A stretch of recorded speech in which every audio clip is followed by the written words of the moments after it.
Great. All right. Yeah. Good afternoon, everyone.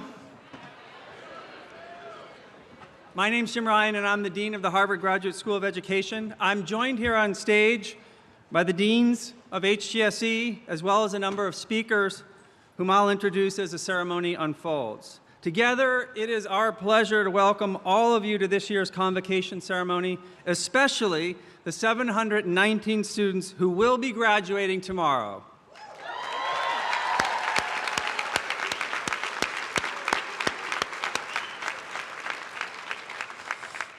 So my role is to play Master of Ceremonies today, so you'll see me standing up and sitting down and standing up and sitting down. In that role, let me give you a brief overview of what you can expect over the next 90 minutes or so. We'll begin with the presentation of the 2016 class gift, followed by the presentation of this year's Morningstar Award winner for excellence in teaching. We'll then hear from our student and faculty speakers, after which we'll present this year's Alumni Council Award. Our featured speaker of the day will then speak, Dr. Freeman Hrabowski, President of the University of Maryland, Baltimore County. After President Hrabowski concludes, I'll just have a few brief additional words for you, and then I invite you to join me at the block party on Appian Way. Okay, let's begin. To get started, I'd like to first invite the chair of this year's class gift campaign to join me.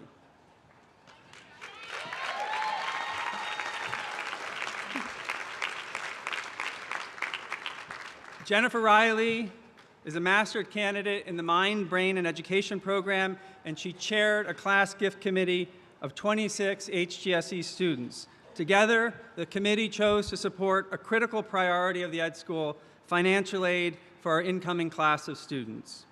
On behalf of my colleagues and I and those incoming students, I'd like to thank all of those who worked with Jennifer and all those who have given. Jennifer will now tell you a little bit more about the campaign. Thanks. Hi, everybody. First of all, to the class of 2016, congrats. We are here. It's graduation week.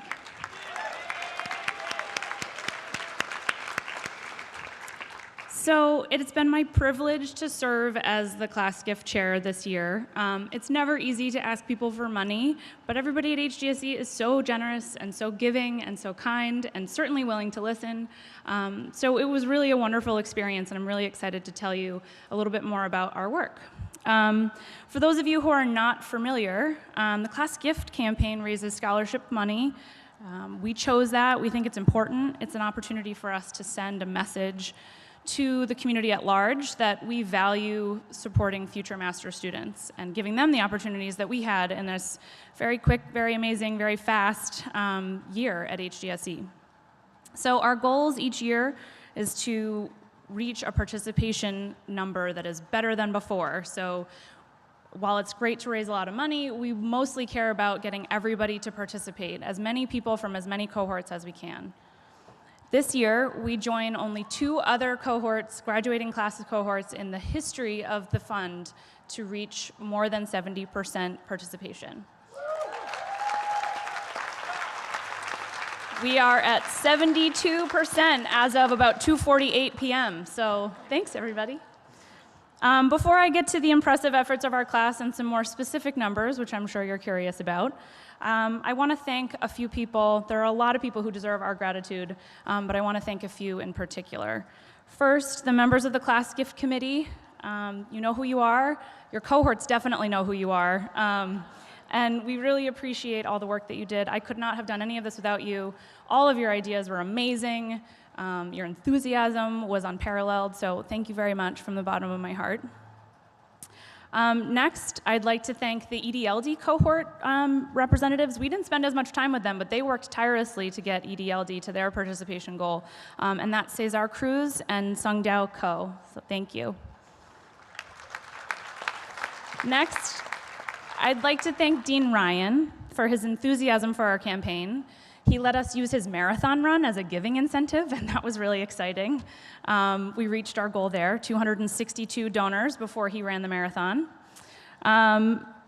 Also, I think I know this, and I hope she knows this, but none of this would be possible without Anissa Connor and the rest of the development office.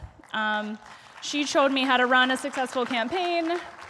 She was very supportive, and I am forever grateful. Okay, now the numbers. We had over 50% participation from 13 of 15 cohorts. That's remarkable. 4 of those cohorts reached 100% participation, meaning every single one of their graduating students gave at least a small amount of money. Higher education, Certificate of Advanced Study in Counseling, school leadership, and, they don't even know this, mind, brain, and education. I'm not biased at all about that one. Also, the leadership doctoral program won where they're 100% participation, and that was tireless efforts at the very end of the campaign by those 2 representatives I named before. So congrats to the EDLD program. Compared to past years, 8 cohorts beat their percentage participation rate. 9 cohorts beat the dollar amount raised by their cohort in the year previous. 5 cohorts did both of those things: Certificate of Advanced Study in Counseling, school leadership, special studies, teacher education program, and technology, innovation, and education. Okay, now for the most important number. It's time to present Dean Ryan with the check for $19,222.09.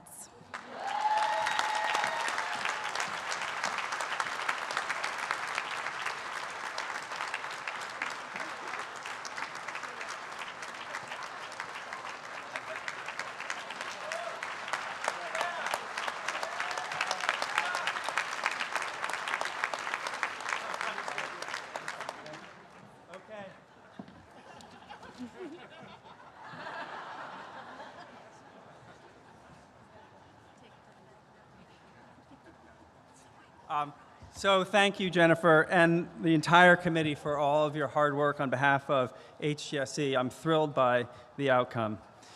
Now it's my pleasure to present an important annual award recognizing a member of the faculty for excellence in teaching.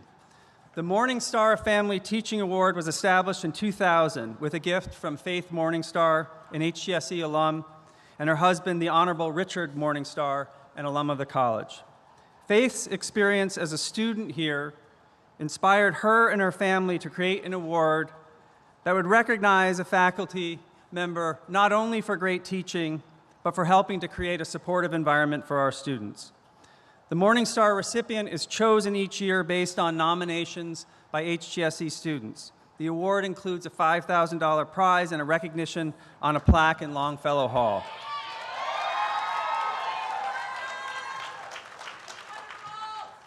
This year, 235 students submitted nominations for 48 faculty members. This outpouring of praise is testament to the premium every member of this community places on teaching and mentorship.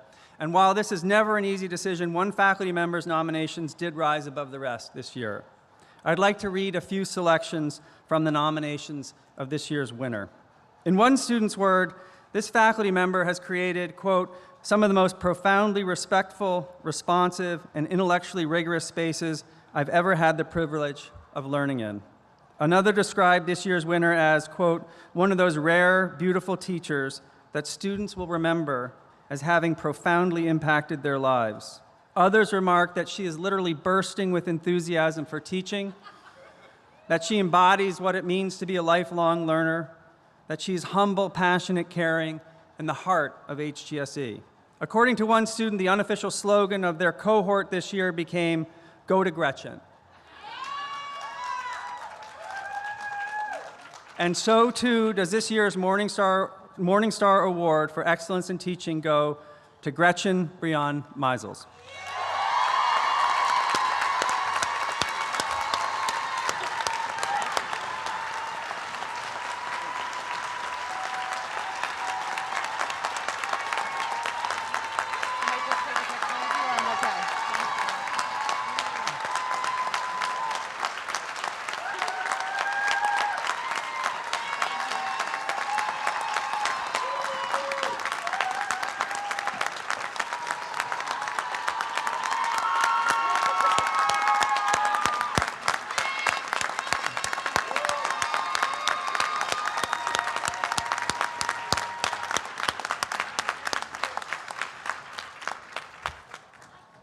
Just so you know, the inscription on the certificate reads, Gretchen Brion Meisels, Lecturer in Education, in recognition of your excellence in teaching and advising and your caring, respectful, and enthusiastic commitment to students. Please join me again in congratulating Gretchen.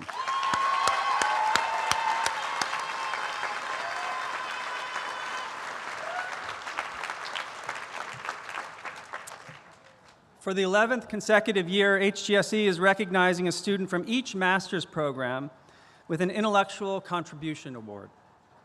Master's students were given the opportunity to nominate a fellow student who most inspired their learning and intellectual inquiry over the course of the year. These lists of nominated students were then reviewed by the master's program directors who selected the honorees. I'm very pleased to introduce the 13 recipients of the 2016 Intellectual Contribution Award.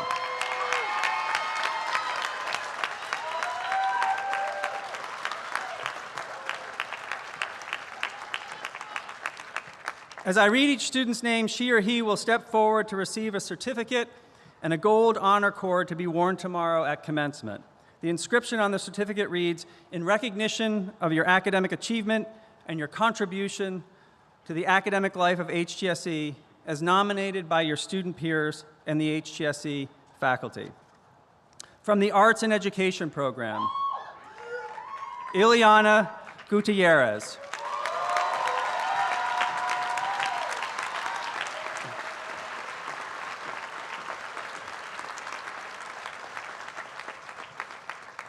From Education Policy and Management, Jamarcus Purley.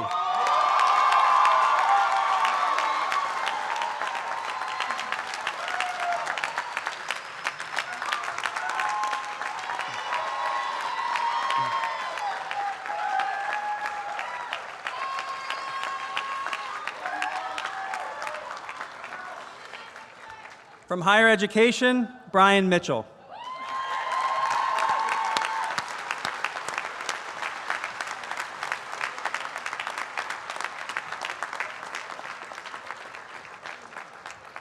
From Human Development and Psychology, Jane Lee.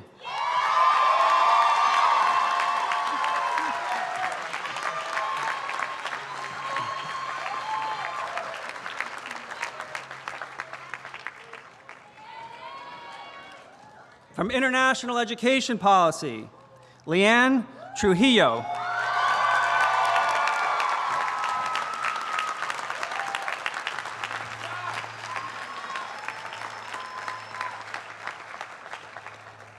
From Language and Literacy, Thomas Grasso.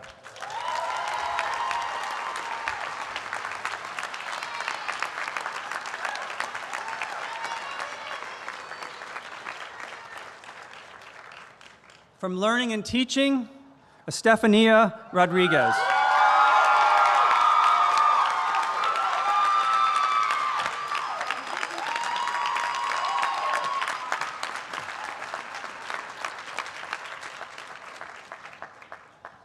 From the Mind, Brain, and Education program, Rachel Hannibut.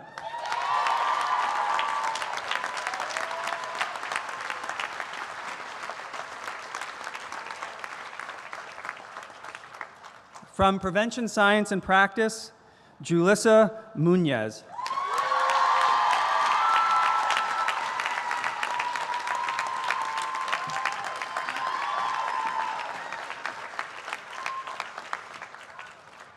From School Leadership, Maritza Torres.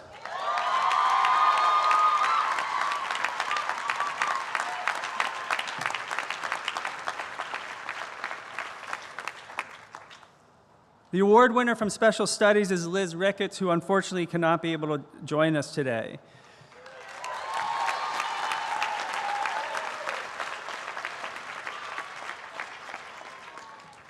From Teacher Education, Kanku Kabango.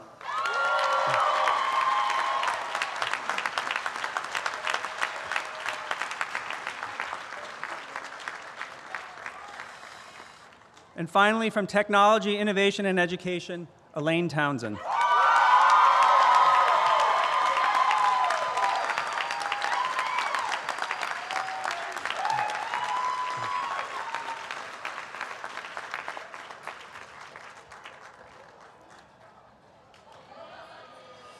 Congratulations again to all the award winners.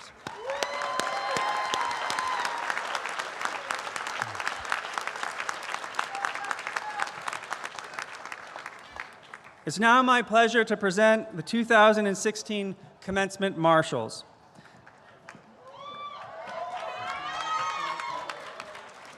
Commencement Marshals are elected by their peers for their leadership, their involvement in the HGSE community, and their commitment to service. They are honored as exemplary role models and representatives of the Harvard Graduate School of Education. 2 marshals are elected from each of the graduating EDD and EDLD classes. 1 marshal is elected from the CAS program and 1 from each of the 13 master's programs. As I read each student's name, she or he will step forward to receive the Marshal's Medallion to be worn tomorrow at commencement. From the EDD program, Lauren Elmore.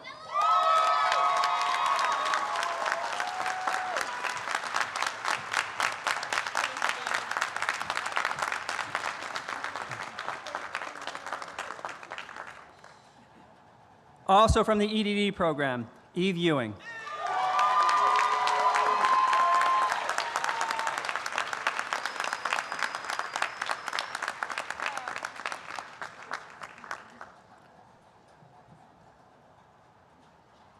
From the EDLD program, Elena Harper.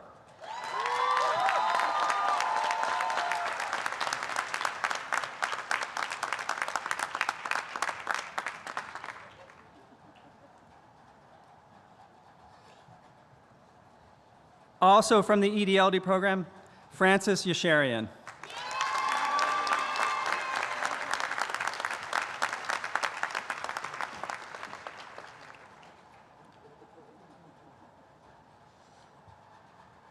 From the Certificate of Advanced Studies program, Isabel Barros.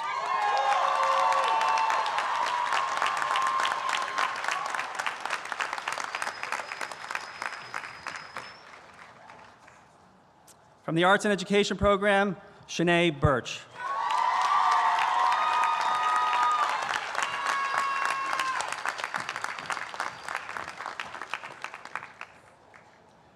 From Education Policy and Management, Andrea Zuniga.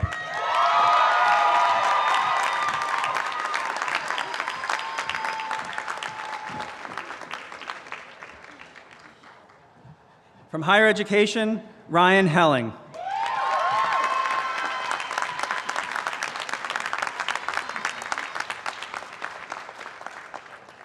From Human Development and Psychology, Susie Byers.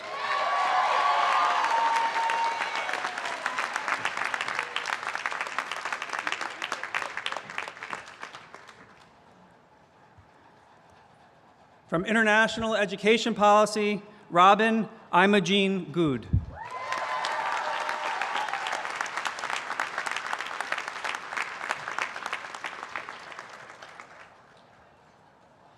From Language and Literacy, Maiba Badrek.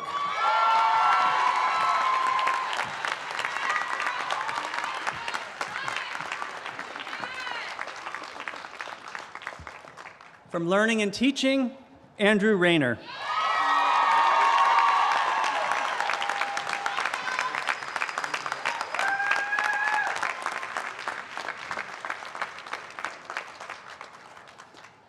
From Mind, Brain, and Education, Mona Unchin.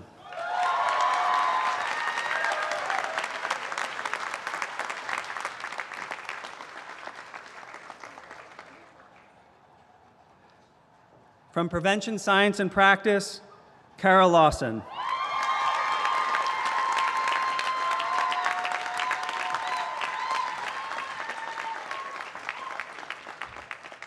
From School Leadership, Justin McDonald.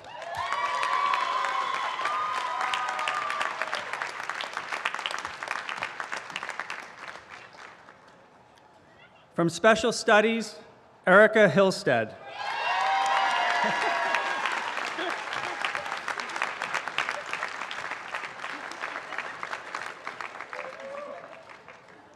From Teacher Education, Samira Siraji.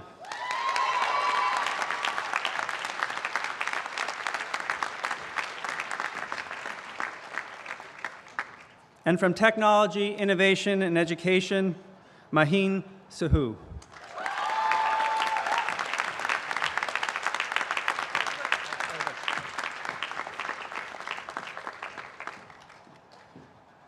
Congratulations to all of our marshals.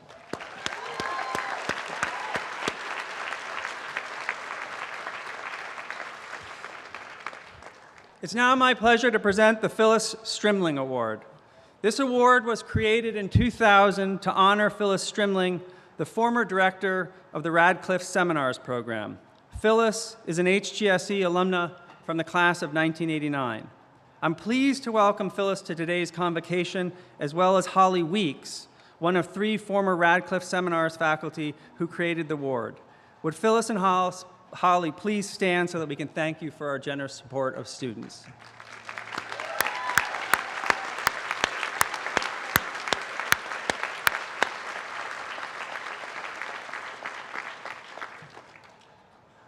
The Phyllis Strimling Award recognizes an HGSE student who works to advance society by advancing women, demonstrates inclusive leadership and is inspirational to others, promotes community, and demonstrates the ability to pull together and appreciate multiple perspectives in order to make sound decisions.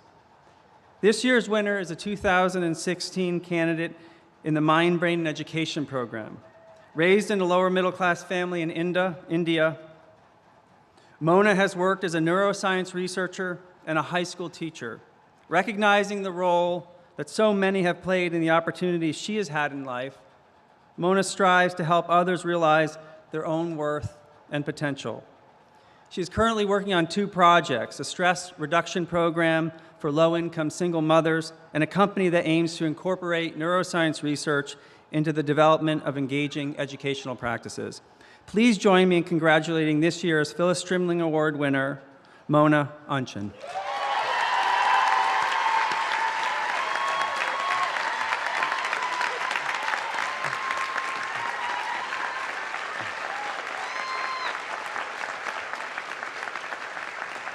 Thank you. I'd now like to introduce our student speaker, Donovan Livingston.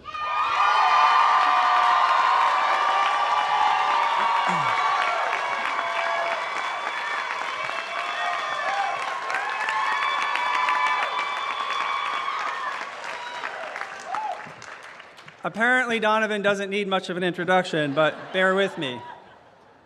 He is a native of Fayetteville, North Carolina, and attended UNC Chapel Hill and Teachers College at Columbia. Come on.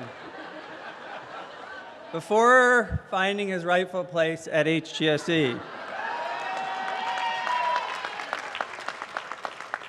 He plans to pursue a PhD in educational leadership and cultural foundations at UNC Greensboro upon graduation. Donovan uses the art of spoken word poetry as a tool for reflection, healing, and for highlighting injustices in education. And I'm delighted that we have the opportunity to hear from him today. Please join me in welcoming Donovan Livingston.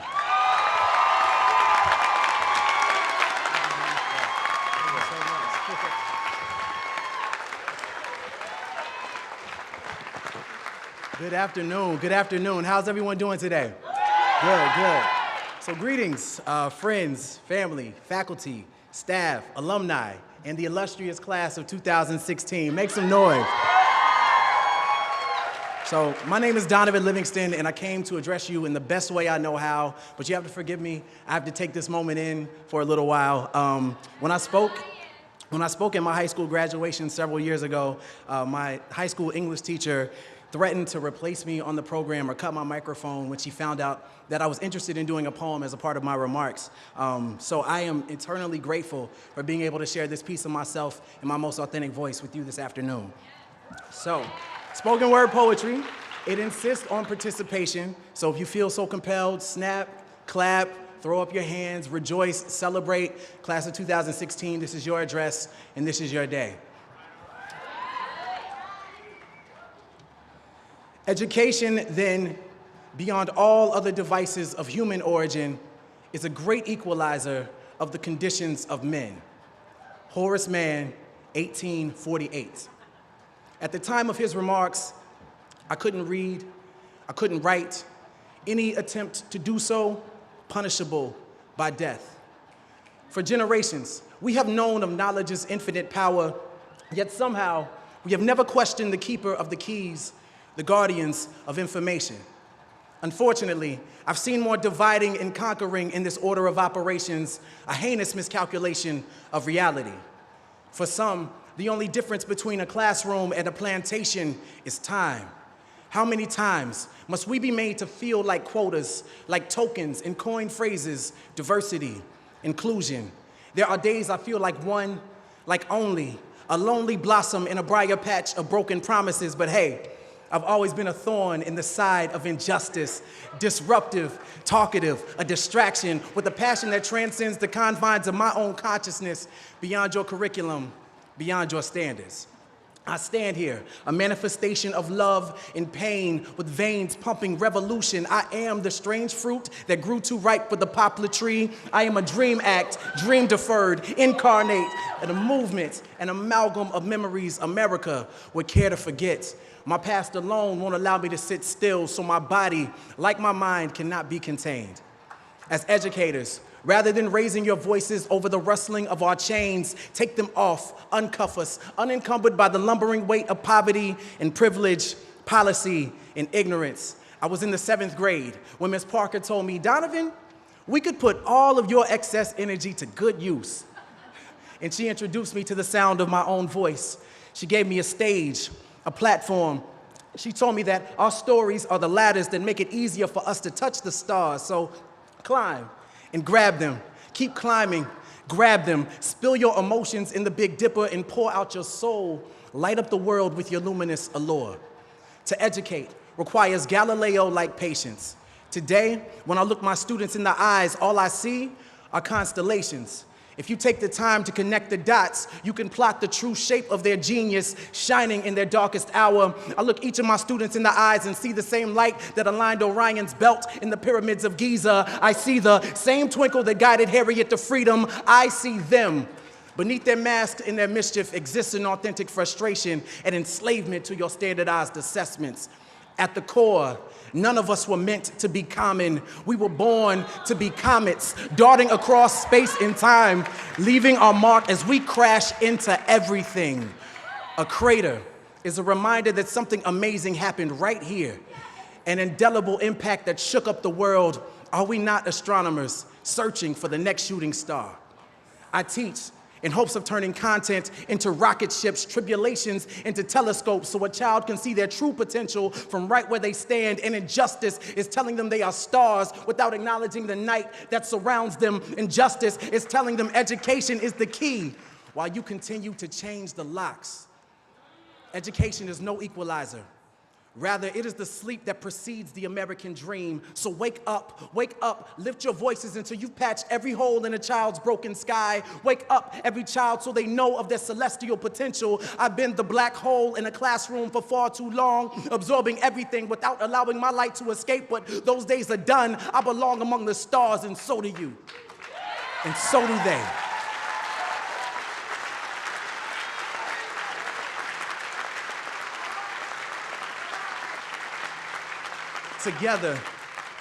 Together, we can inspire galaxies of greatness for generations to come. So no, sky is not the limit.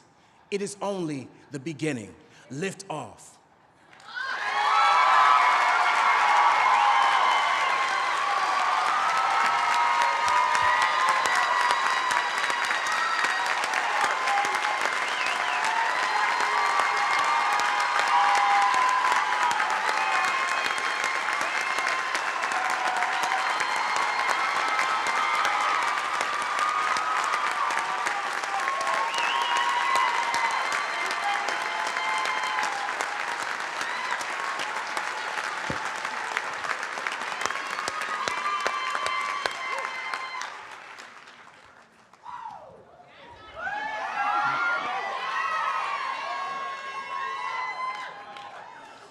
Well done. Donovan, thank you.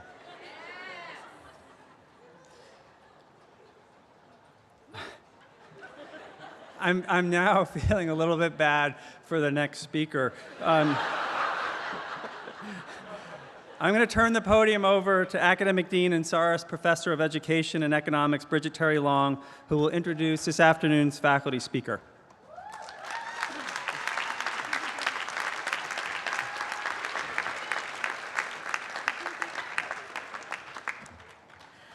Wow. So it is my great pleasure to introduce this year's faculty convocation speaker, the Ford Foundation Professor of Practice in International Education, Fernando Reimers.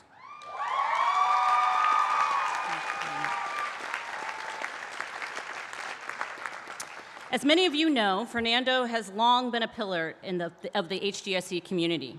He earned his master's and doctoral degrees here, and he has served as a member of the faculty for over 20 years.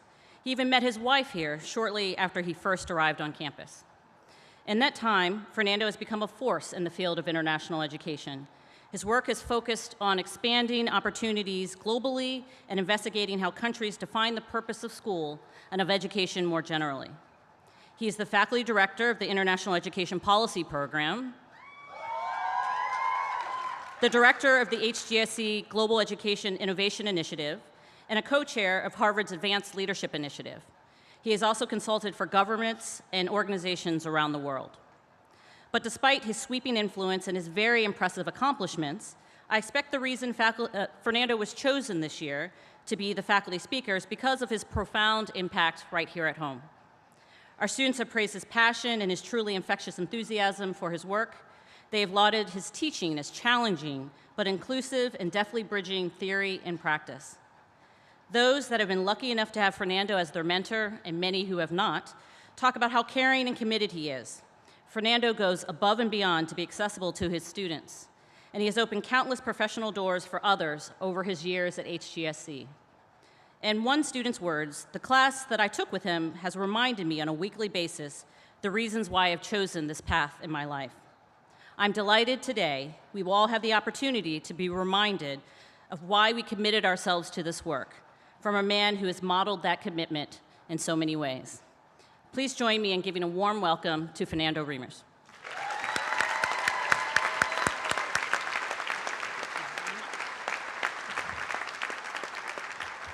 Thank you very much, Bridget, and thank you, Donovan. That was awesome. Buenas tardes, good afternoon. How good it is to watch all of you ready to graduate tomorrow. I bring you greetings from my faculty colleagues and congratulations on your hard work during your studies at HGSE. It has been a joy to learn alongside you during your studies here.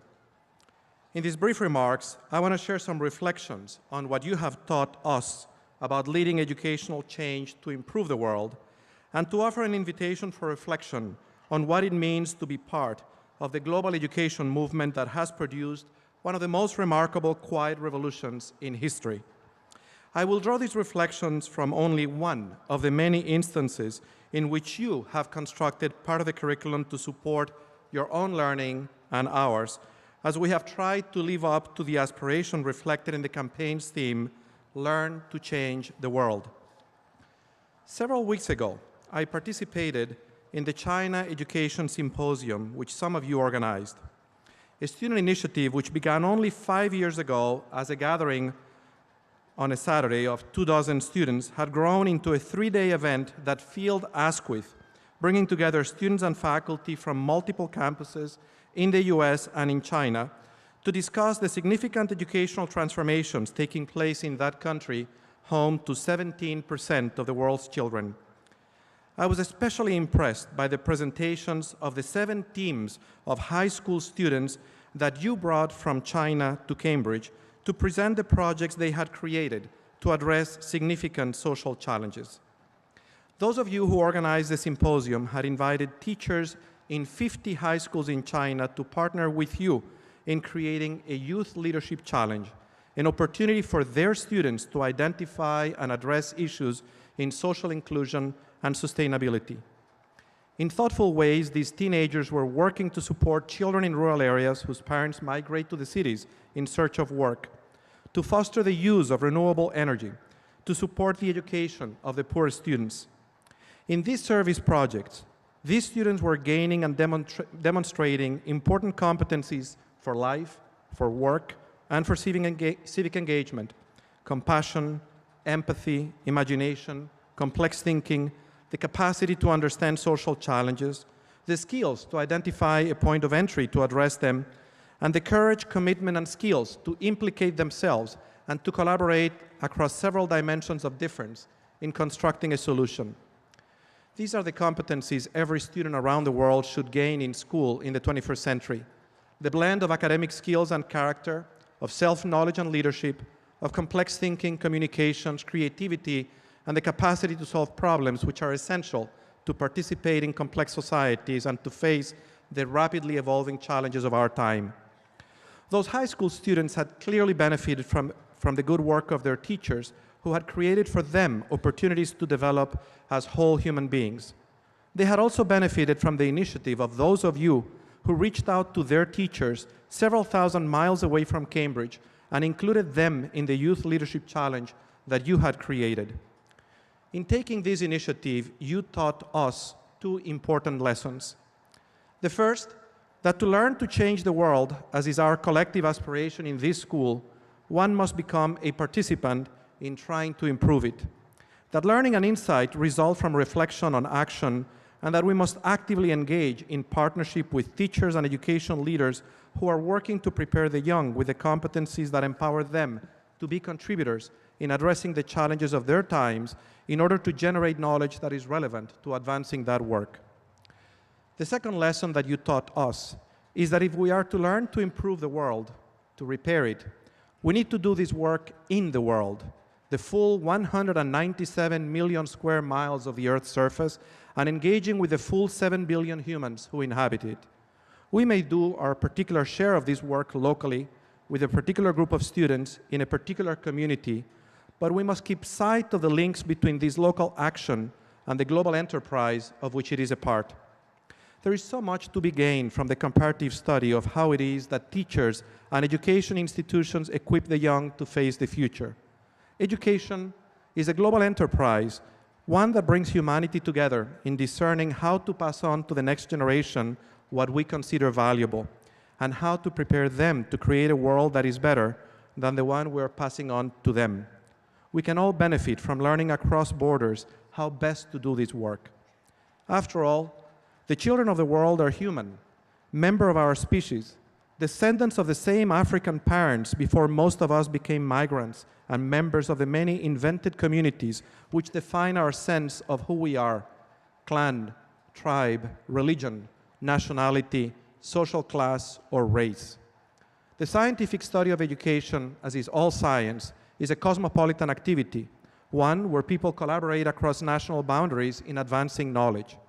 The scientific study of the fundamental processes of learning and teaching should help us understand what is universal and human before we can know that which is specific to particular contexts or groups. The great variation in global educational practice is a rich laboratory from which we can draw insight on how to educate all children. The practice and the advancement of education is also one that has advanced from global collaborations. The inclusion of the right of education in the Universal Declaration of Human Rights, which was adopted by the United Nations in 1948, created one of the most dramatic quiet revolutions in human experience. This quiet revolution transformed a world in which most children did not have the opportunity to set foot in a school to one where most children today receive a basic education and in this way have a shared experience of attending institutions that we invented to socialize the young. This remarkable transformation was the result of actions, big and small, of educators like you, who over the last 7 decades did what they could to help educate all children well. Today, 60 million teachers around the world are the cornerstone of this global education movement to educate all children. 90% of those students live in the developing world, where most of this expansion took place since 1947. Whatever path you follow, and I hope many among you will choose to teach, work to strengthen the profession of teaching everywhere, to recognize teachers and support them, to honor their voice and work in partnership with them. The future of humanity depends on whether teaching becomes a profession aligned with the highest standards of practice and supported with the best resources available. Tomorrow, as you graduate, you will be joining the ranks of this global education movement. You will stand on the shoulders of those giants. I invite you to read the Sustainable Development Goals, the compact adopted by the United Nations last fall at the 70th General Assembly, which articulates a vision of what it would take to create a world with sustainable peace, a world without poverty or hunger, where all have health and education, a world where women and men have the same opportunities, where all have clean water and sanitation, where we use renewable energies, where there are good jobs for all and economic growth and prosperity created by industry and innovation, a world where we reduce inequalities and create sustainable cities and communities, where we consume responsibly and behave in ways that no longer change climate in ways harmful for life on this planet, a world where we honor and protect life underwater and on land, a world of peace and justice for all. Studying these goals and why they matter, giving some thought to what it would take to achieve them, can give us a perspective akin to that gained when we view our planet in a picture taken from space. From the vantage point of some distance, the beauty of our planet and the rich diversity of the life it sustains become clear. How promising and abundant this little spot on the universe is. But we can also see how vulnerable and fragile our planet is. This perspective makes visible how we're all in this together, inexorably bound to each other by the flows of air, water, people, ideas, and the butterfly effects caused by our actions. It's visible how we will either succeed or fail together, how the challenges we share are shared challenges, and how the children on this planet, all of them, are our children. And our shared future in this fragile planet is entirely contingent on whether we succeed or fail in educating all of our children well. Together we must work so every student is empowered with the competencies necessary to contribute to the achievement of those sustainable goals. We must educate all students well with an education which is relevant to these challenges, and educate all to be global citizens who understand our shared responsibility to address these challenges together. If we are to succeed in this task, we must all take responsibility to educate all children, not just the children in our communities.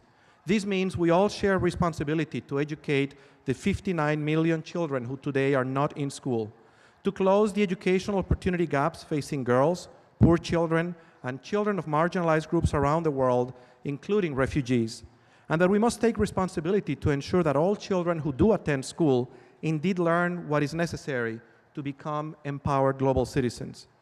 This work will be fundamentally about the steady efforts and the daily actions of teachers and educators, such as those who empowered the high school students who visited us from China a few weeks ago, and of those of you who partner with them to create new forms of learning from action for their students.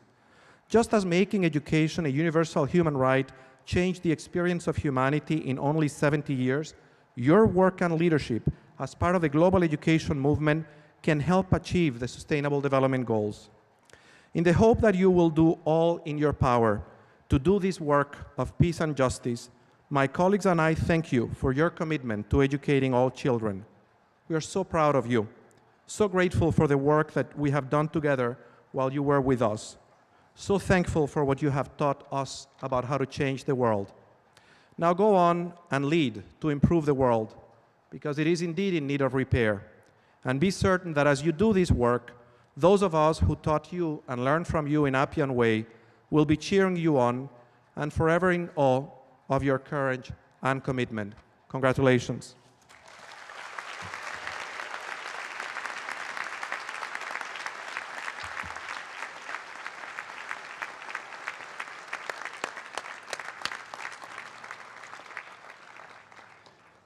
Fernando, thanks for your talk and for the compelling vision you described.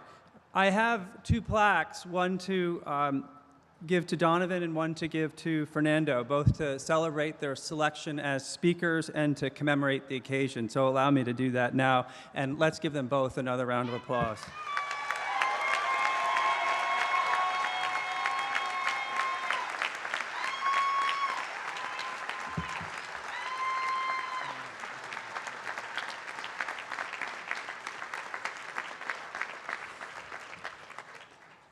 It's now my pleasure to introduce the chair of the Alumni Council, Jonathan Steele, who will be presenting the 2016 Alumni Award for Outstanding Contribution to Education. Jonathan earned his master's in higher education at the Ed School in 2005, and he brings more than 15 years of experience in higher education marketing and consulting to the council. He is currently a principal at GDA Integrated Services, a market research and consulting firm where he has worked closely with more than 100 colleges and universities. Please join me in welcoming Jonathan Steele.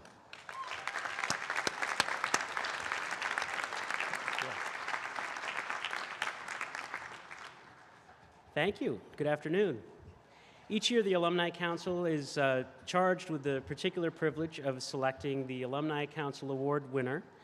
And each year, it's usually a highlight as we read through the incredible nominations that we get from other alumni and hear about the inspiring stories going on throughout the field of education. And then we go from this high to a crashing low as we realize we're supposed to pick one of these incredible winners to receive the award. But this year, although we had a tremendous pool of nominees to pick from, one leapt off the page and made us all, I think, find some inspiration in everything that we do. It is my privilege to present the 2016 Alumni Council Award for Outstanding Contribution to Education to Tara Jean Yazzie Mintz, EDD 2002.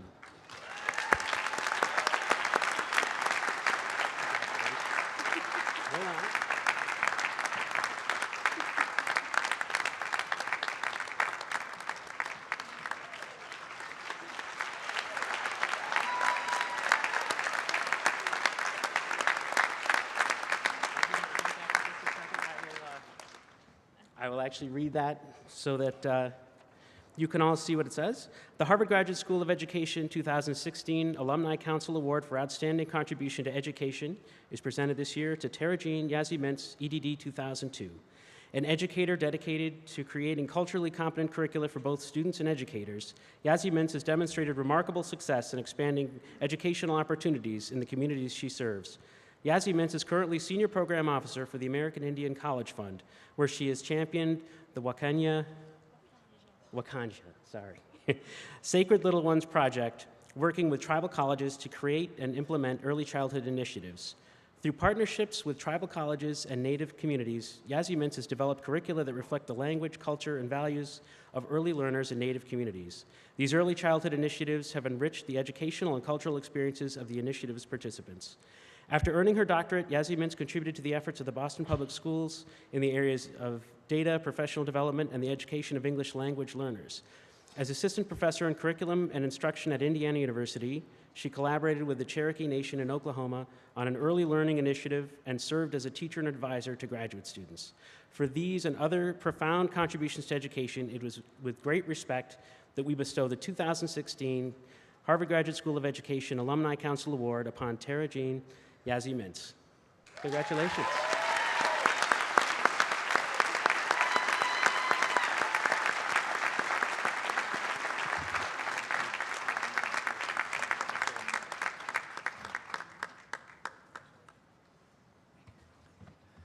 Thank you, Jonathan, and congratulations, Tara Jean, and thank you for your outstanding work in education. It's now my great honor and pleasure to introduce this year's convocation speaker, Freeman A. Hrabowski III, President of the University of Maryland, Baltimore County, or UMBC as it's known.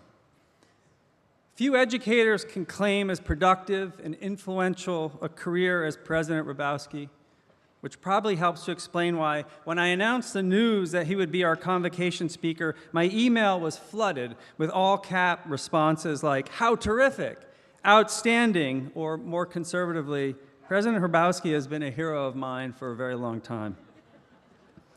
Before I begin describing his many accomplishments, and especially his contributions to STEM education, it's important to understand the context in which he's working. A recent report from the President's Council of Advisors on Science and Technology found that we need to produce, over the next decade, approximately 1 million more college graduates in STEM fields than we currently produce if the country is to retain its preeminence in science and technology. This is a serious challenge because nationally, fewer than 40% of students who enter college intending to major in a STEM field actually complete a STEM degree. Meanwhile, women and students of color, who now constitute approximately 70% of students nationally, are grossly underrepresented among STEM majors. This underrepresented majority is obviously a large potential source of STEM professionals. And this is where President Hrabowski comes in.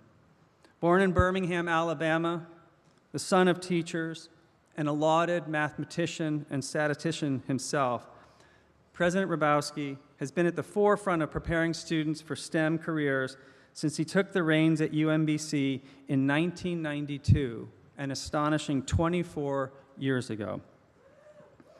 Under his leadership, a small commuter school of 14,000 has become a national model for ensuring that all students, especially underrepresented minority students, succeed in the STEM fields.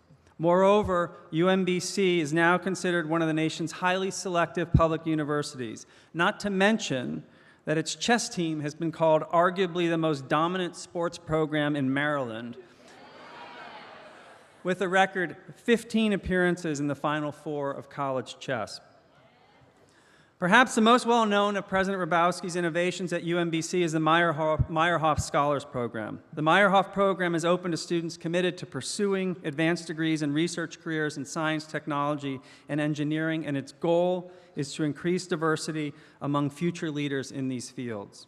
There are now more than 1,000 Meyerhoff alumni and nearly 300 students enrolled in graduate and professional programs.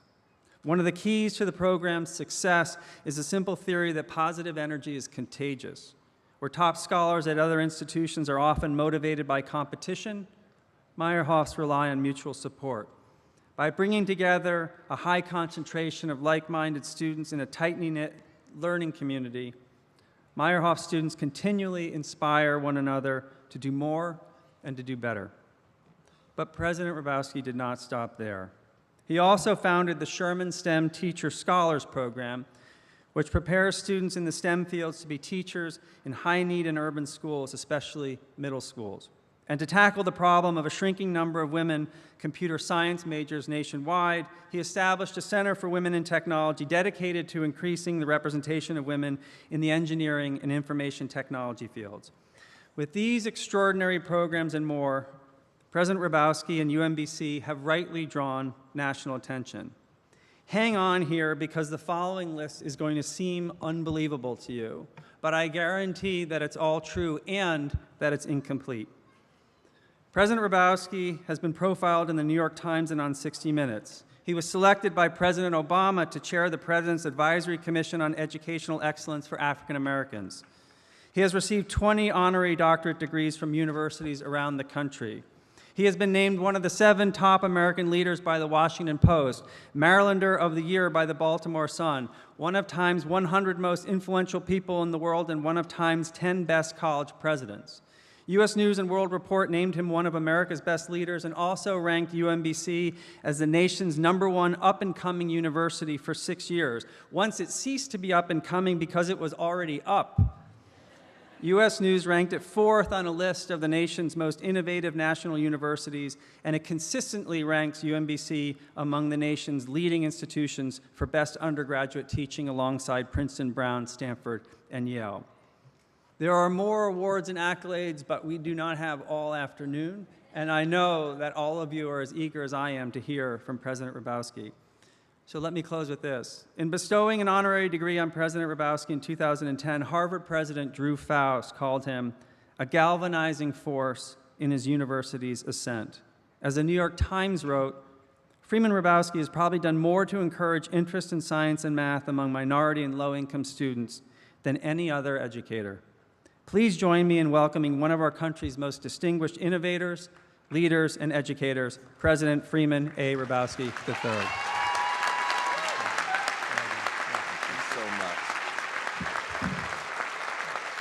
Thank you so much.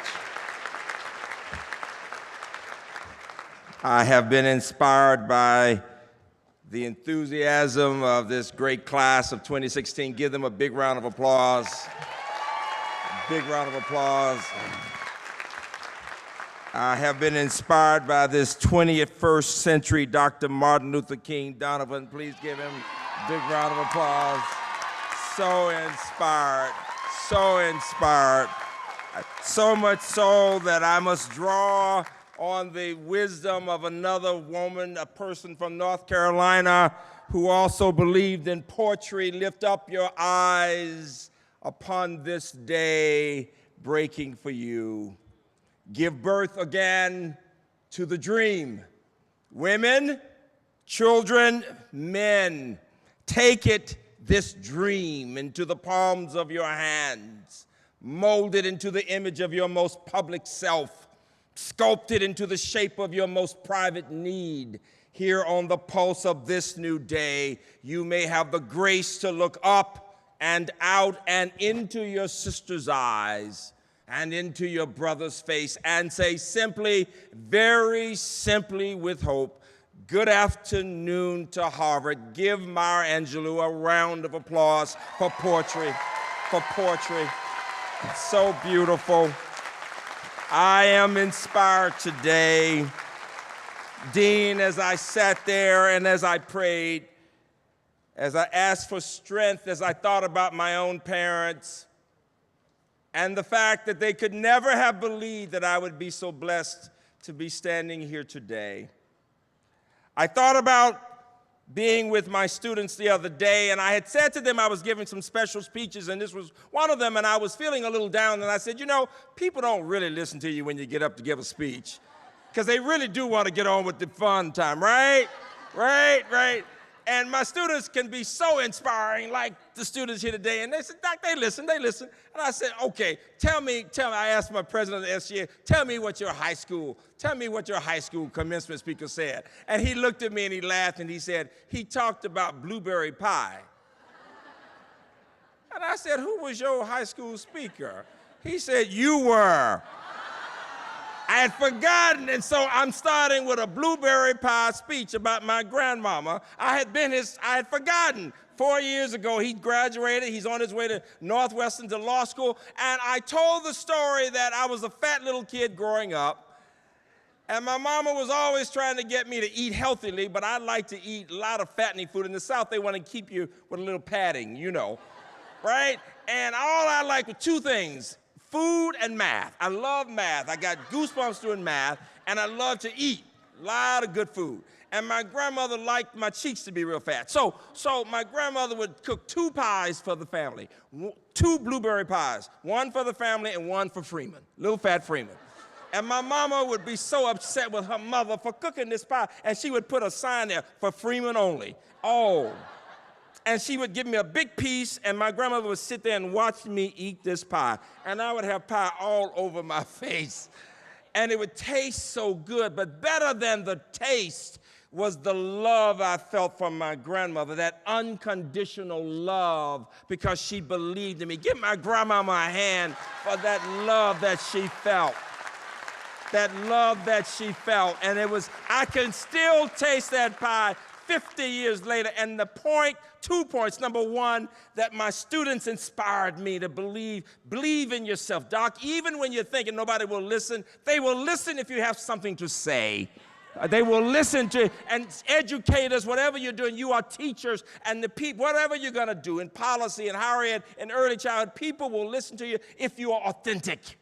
if they can feel you, parents and others, you know that if you believe in somebody, people will listen to you. And number two, savor this moment, because you see, when we reach a goal, if we're not careful, we're on to the next thing. We don't take the time just to enjoy this moment. This is a special day for the families. Give your families a round of applause for what they've done to help you out. It's a special day. It's a very special day. It really is. And so savor the good periods, because you know you've already had times when life can be tough. Am I right? For everybody in here, there are times when life is tough. But if you can remember the moments of the blueberry pie, when times are tough, when people disappoint you, you can think back to that unconditional love, and those moments will sustain you. Because I could get here and talk about theories and you'd go to sleep on me. But if I talk a moment about the human experience, when you're having those tough times, you will say, you know, I had a moment that was the blueberry pie. And then secondly, I want you to remember your stories. I want to tell you several stories, and I'll sit down. I want to talk about my own experiences and how I got here. And it's not about being in Time or New York Times. It's about growing up in Birmingham. And it's about the people who inspired me to do whatever I did. And it's about my mama and my daddy growing up in little country towns. My dad would say, he grew up in a little town called Selma, Alabama. And he would say, boy, you know, you're lucky. You got somebody to take you to school every day. He said, son, when I was growing up, I had to walk 5 miles to school every day. And I would say, Dad, that's why your feet so big. You had all that walking. To which he would respond, boy, don't you get smart with me, right? But my mother told a story that I've told so many times, and I tell it now because as a child, the story embarrassed me, and yet the story has great significance. She said as a child, she had the choice in a little town, Wetumpka, Alabama, outside of Montgomery, of either working in a hot cotton field or working in a wealthy home, and she didn't want to work out, and she wanted to see how rich people lived. And the significance of this rich white home was that it had a library at a time when there was no public library for children of color. And the significance of this library was that the woman said, Maggie, when you finish your work, you can go in there and read. And the lady would say to my mother, take the book home, choose a book, and as you read it, let's talk about it. And mother began to do that. And then her girlfriends would say, Maggie, come on outside and play. And sometimes my mother would say, no, I want to keep reading this book. And they would say, you're not in school. Why do you want to keep reading that book? This is not school time. And my mama had to think about that for a minute. She would say, why do I want to keep reading that book? And then it hit her. The more she read, the better a reader she became. And the more proficient a reader she became, the more she enjoyed reading. And the more she enjoyed reading, the more she began to dream about the possibilities of what she might do with her life. And she began to forget about being a poor little girl and to know that maybe the world could be bigger for her. And what was her dream? To become a teacher. Because the more she read and the better she became, and the more she wrote, the more she could do poetry and the more she could speak in comfortable ways. And people would say, that's a special little girl. And she went on and she became the valedictorian and she went to college and she became a teacher of literature. And she always said that education makes the difference. And her favorite author, Zora Neale Hurston. Zora Neale Hurston. And she would quote, she'd be washing dishes and quoting, ships at a distance have every man's wish on board. For some, they come in with the tide. For others, they sail forever on the horizon, never out of sight, never landing, until the watcher turns his head away in resignation, his dreams marked to death by time. That is the life of men, and she would say, and women. And what was her point? Two groups of people in our society. People whose dreams become reality because they get the skills they need to get a good job. And then people whose dreams are, in the words of Langston Hughes, forever deferred. And she kept saying, we the teachers make the difference because we can inspire families to send their kids to school. And she became that teacher. And as a child, all I kept hearing was, you gotta get that education. And one day, my parents said, you gotta go hear this guy speak in church. Now, who wants to go to church in the middle of the week? But they said, okay, you can do the two things you like best. What are those two things again? Eating and math, right? So I'm sitting in the back of church doing my math, eating M&Ms, the good kind with the peanuts, right? And the guy is here at the lectern, and he says, and if the children participate in this peaceful protest, all of America will understand that even our babies know the difference between right and wrong, and the kids can get a better education. And all I knew was I was tired of those hand-me-down books from the white kids. I was tired of getting these books that were given to us after the white kids had used them for years, and my parents were not allowed to buy our new books, any new books for me, and I wanted to go to schools where we'd have more resources. And so I went home, and who was the guy? The guy was, of course, Dr. Martin Luther King. And I went home, and I said in 1963, I was 12 years old, I said, I want to go, I want to march. And we knew that if we marched, we would have to go to jail. And my parents said, absolutely not. And I said, you guys are hypocrites. You tell me I've got to go and listen to this guy. I listen, he wants us to do this, you're hypocrites. Students, at that time, you did not tell your parents they were hypocrites. But the next morning they came in and they said, if you want to do this, we put you in God's hands. I went. It was a rich experience. It was an awful experience, but a rich experience. And it led to our city opening up. And all of a sudden, for the first time, we began to look at the possibility of children going to all kinds of schools. Well, that was in 1963. 2/3 of Americans had not been born. In that same period, young people, within a matter of a couple of years with other marches, we had the Civil Rights Movement, and amazingly, we had the Civil Rights Act in 64, the Higher Education Act in 65. I told this story in Georgia at the Georgia Association of School Boards, and one of the gentlemen over one of the major associations there said, I want to say something to the audience. He said, you know, when you hear about education and the civil rights movement, you're thinking it helped people of color, blacks, maybe Hispanics now, and you're thinking maybe it helped women, and that's it. He said, you see me, I'm a white guy. You see me, I am a CEO of a company. But you think I come from money. He said, nothing could be further from the truth. He said, my father had died.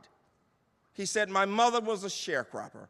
But my mother saw the black kids going off to college in the late 60s, after the Higher Education Act, after financial aid for poor people, for low-income working people. And she said, I want my kids to get a college education too. We went to college, I got a good job. All of a sudden, my sister and I were moving to the middle class. We could move our sister and I moved out of poverty. We moved our mother out of poverty. He said, so when you hear people talking about the Civil Rights Act, don't you dare think it's for one group of people. It was for all of America. Harvard, give the Civil Rights Act a round of applause for what it did for everyone in America. For everyone, it made such a difference. And educators, we must teach our children, because you see, in the 60s, when I went to jail, only 10% of Americans had a college education. Today, 30% have a college education. But the challenge is, for some groups, for low-income kids, we still are talking about the majority not going on to college.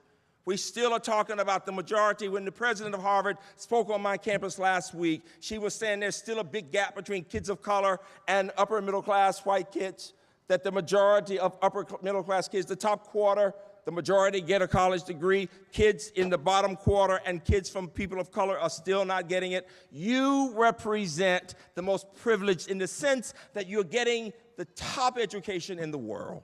You are the best educated in the world, and you're there talking about education. And my message to you is that you're there to talk about education and the expertise we need to help more people succeed. And the achievement gap and the issues involving education will be at the heart of the matter. And here are the issues we face. Number one, inequality and the idea of helping more people to move into the middle class. Number two, to help more people to learn to read and think well. Number three, to help more Americans understand, to learn to listen and to open their hearts and their minds to people who are different from themselves, whatever those differences are. Give me a round of applause for learning to listen to people with different points of view. Whether it's about sexuality, race, income, religion, whatever those differences are. We have been in a 50-year experiment. My campus has students from 140 countries, from different religions and different backgrounds. And what we're learning to do is to talk about those differences. We must teach Americans to get beyond their comfort zones, to get beyond people who are just like themselves. Give me a hand for that idea also.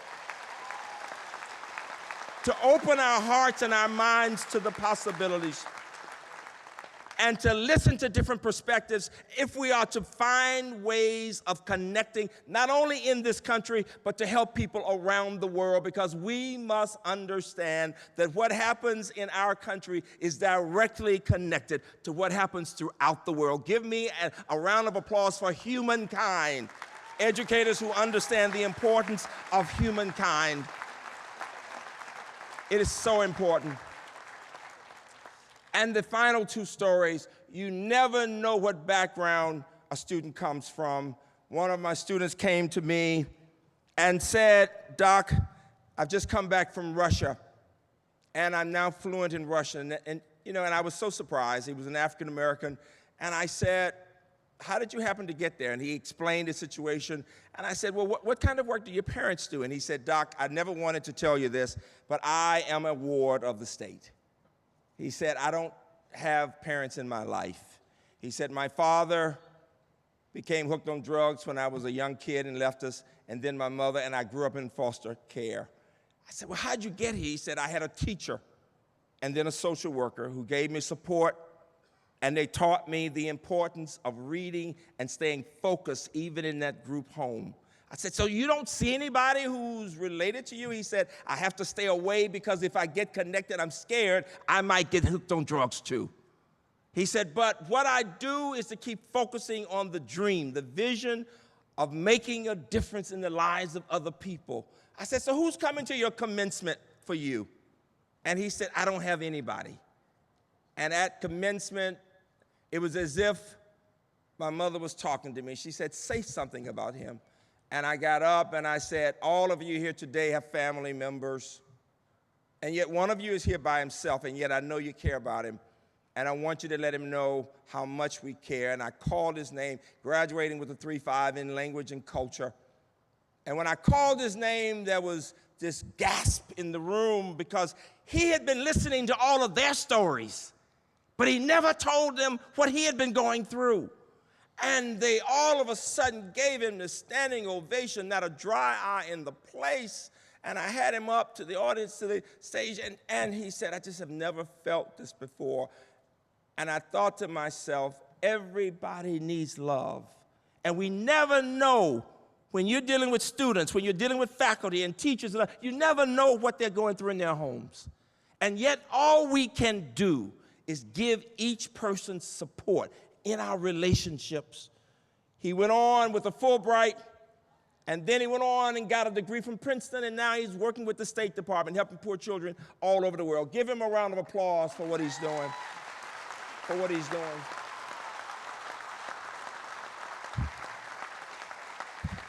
And my point to you is that through collaboration, through support, through building community, you can make all the difference in the world. The key to my own research in producing kids in science is that we must get away from a cutthroat approach. You know, most students in America don't make it in science because we, as my TED Talk says, we must change the culture of science. We must get away from the idea that we weed students out of science. Give me a round of applause for that idea, to stop weeding people out of science. You know, when I say lift up your eyes in the dream, this week, when you go to your commencement, I've got graduates of UMBC finishing it, of all races, men and women, finishing MD PhDs and STEM PhDs from Harvard University. Graduates of UMBC, give my campus a big round of applause for that. I'm very proud of that. And one of my women of color just became full professor in biochemistry at Harvard University. Give us a big round of applause for that. Very proud of that. And the idea of dreams that people can do it. I leave you with the vision of a little colored girl from Wetumpka, Alabama, my mama, who learned to read as a child maid and became a teacher for 40 years. At the end of her life, we brought her to Baltimore. She was a brilliant woman who would say about Emily Dickinson, tell the truth, as she would say, but tell it slant. And one day she said, I know the end is near. You don't want to hear your mama say that. I said, what's important to you? And she said, what's important? She didn't even know who I was. She had developed dementia. But she was so bright, she could almost hide it. And I'm an only child. And she said, what's important? Relationships. She said, what's important? My relationship with my God. She said to me what she said all my life, hold on to your faith. Hold on to your faith. Believe in the relationship of your God. And then she said, my relationship with my husband. She forgot my dad had died. And then she said, you know I have a son. Oh, my God. And I said, oh, my God. I got angry. I'm thinking she's telling me she had a kid when she was a teenager or something, right? So all of a sudden, as my students would say, I'm thinking, TMI, too much information. I don't want a brother at this point, right? She said, he's a college president. Thank God she was talking about me, right? But then she said, but you know, and this is the gift to every graduate in the room. She said, you know, but now I really understand. She said, my relationships with my students. She said, teachers touch eternity through their students. Whatever I had to give, my sense of right and wrong, my lust for learning, my belief in my children, I will always live through my students. And that is my point to every one of you. Whatever you're going to do in education, you are a teacher. I went back and spoke in Birmingham, and all these people came up and said, your mama didn't teach me to read. She taught me to love to read and to love my students. It will be your relationships with students and your teachers and the people you work with that will be your essence of your work and your life. I challenge you, Harvard, to watch your thoughts. They become your words. Watch your words. They become your actions. Watch your actions. They become your habits. Watch your habits. They become your character. Watch your character, it becomes your destiny, dreams, and values. You are special, and you can be even better. Thank you all very much.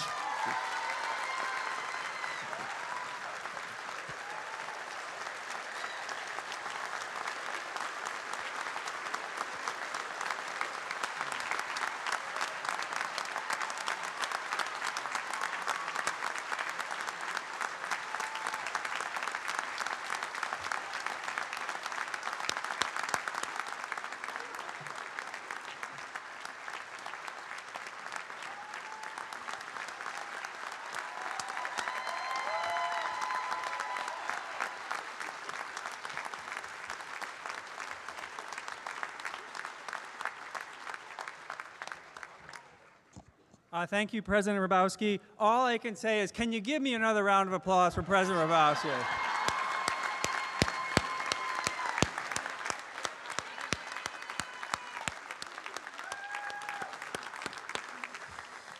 I'm going to need to use that tomorrow, is all I can say. So now a few closing announcements. I want to make sure to thank the Office of Student Affairs for coordinating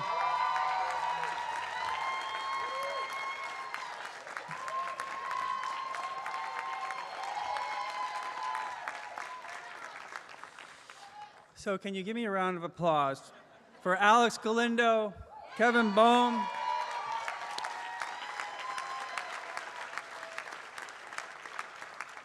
Tracy Jones,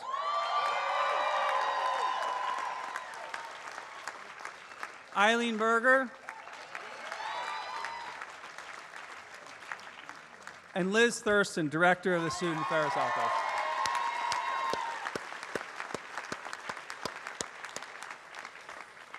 To all of our students, please be sure to be ready on Appian Way promptly at 7:30 a.m. tomorrow morning.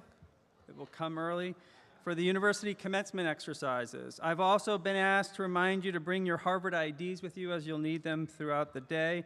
In the yard, I will have the honor to present you to President Faust, and I encourage you to make a lot of noise. I encourage you to make a lot of noise.